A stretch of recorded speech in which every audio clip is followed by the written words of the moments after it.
ব্যতীত ফসল করা এর জন্য ওরা ফারাক্কা বাদ দিয়ে আমাদের দেশকে, কিন্তু তারপরে বাংলাদেশের মানুষ ওর কাছে মাথা নত করে নেই।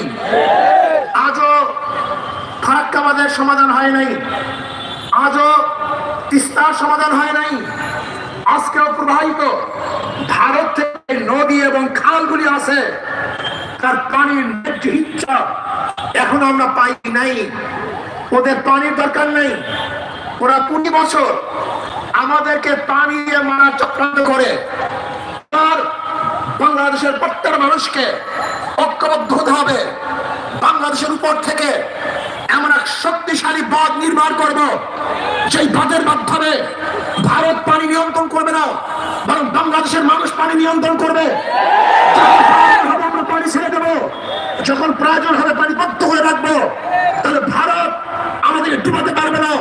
ওদের কাছে মাথা নত করতে হবে না, বরং ভারত আমাদের কাছে মাথা নত করে বাধ্য হবে। ওরা আমাদের অর্থনীতিকে ধ্বংস করে ফেলেছে, আমাদের সংস্কৃতি ধ্বংস করে ফেলেছে।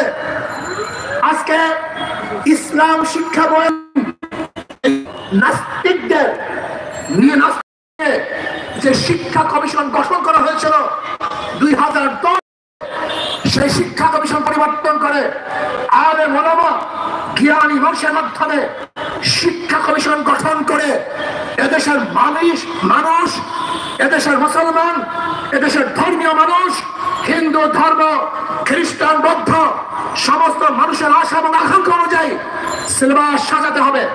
কোন অবস্থাতেই 92% মুসলমানদেরকে বাদ দিয়ে বাংলাদেশের মানুষ কোন হবে না। সেই সিলেবাসের মধ্যে নবী মুহাম্মদ সাল্লাল্লাহু আলাইহি ওয়াসাল্লাম ইতিহাস থাকবে না, যে সিলেবাসের মধ্যে আবু বকর ইতিহাস থাকবে না,